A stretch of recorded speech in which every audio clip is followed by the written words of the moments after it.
today's video, we are going to learn when to use indicative or subjunctive after some special verbs. But first, we are going to see the difference between subjunctive and indicative. Subjunctive is one of the three modes in the Spanish conjugation of verbs, along with indicative, used for objective facts, and imperative. This is the one we use for commands and orders. The moods in the conjugation refers at how the speaker feels about an action, while the tense talks about the time when the action happens. Indicative is the mood we use to talk about facts, about things that we consider to be true and concrete, while subjunctive is the mood we choose to talk about subjective things as emotion, desires, doubts, or abstract ideas. Having this in mind, the general rule to use indicative or subjunctive is we use indicative to talk about actions, events, and states believed to be true, to make statements and objective descriptions, whereas we use subjunctive to talk about emotions, doubts, wishes, and everything that is not considered a fact. So it is used to express opinion, to give recommendations and commands. Now, let's see what happens with some special verbs. Those are going to be the verbs of knowledge and understanding and the verbs of perception. Let's start with the verbs of knowledge and understanding. Those are creer, pensar, opinar, and considerar. Yeah? Creer means to think, but also means to believe, as to have a faith or belief. Pedro tiene mala cara, creo que está enfermo. Pedro doesn't look so good, I think he's ill. Another example. Yo creo en la bondad de la gente, ¿tú? I believe in people's kindness, you? Second verb, pensar.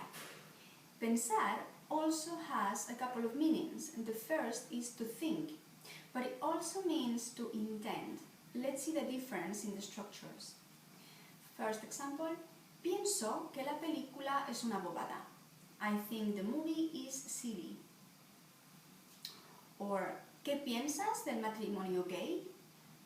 Pienso que todos deberíamos tener los mismos derechos. What do you think about gay marriage? I think that we all should have the same rights. Bien, ahora, let's see another group of examples.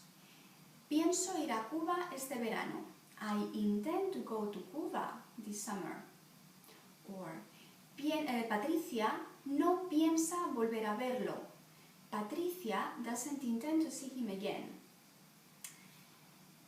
As you can see, pensar que means to think, whereas pensar followed by the verb in the infinitive means to intend to do something. Yeah? So different ideas. Opinar, that's the second verb, to think or to give one's opinion.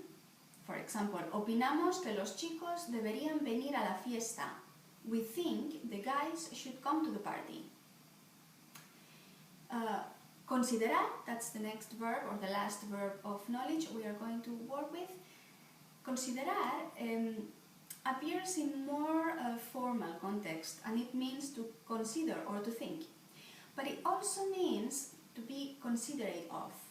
Like, for example, estamos considerando los pros y los contras antes de tomar una decisión. So we are considering the pros and cons before making a decision. But, different meaning, Glenn and Mark son muy considerados con sus fans. Glenn and Mark are very considerate of their fans. As you can see, that's a different meaning. The next group of verbs that we are going to study here is the verbs of perception. Ver, sentir and notar. Ver means to see as a physical perception, but also to see in the sense of to understand. Veo el cartel, pero no puedo ver lo que pone. I see the poster, but I cannot see what it is written.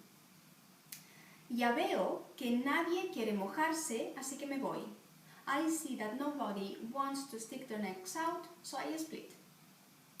Next verb, sentir. We can use it with the meaning of to feel sorry about, but also with the meaning of to feel as in a mental perception. Siento que todo haya salido mal. I am sorry, everything went wrong. Another example, siento que todos estáis contra mí por alguna razón que desconozco. I feel that you are all against me for a reason I ignore.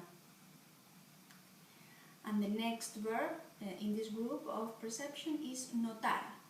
Notar means to feel as a physical sensation, but also to notice, to perceive as a mental perception. The first example, he perdido la sensibilidad en los brazos, me has tocado y no he notado nada.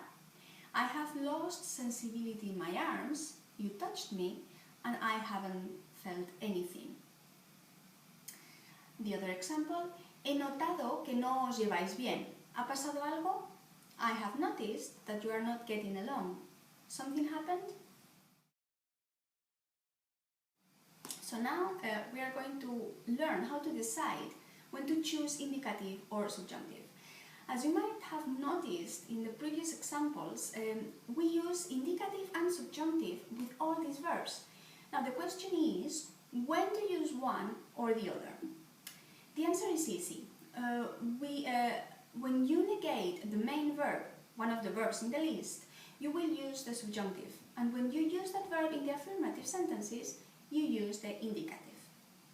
So the structure you need to remember is negation, then this verb of knowledge or understanding or perception, followed by que, and then the subjunctive. For example, no creo que Pedro tenga esos libros. I don't think that Pedro has got those books. But pay attention to this other example. Creo que Pedro no tiene esos libros.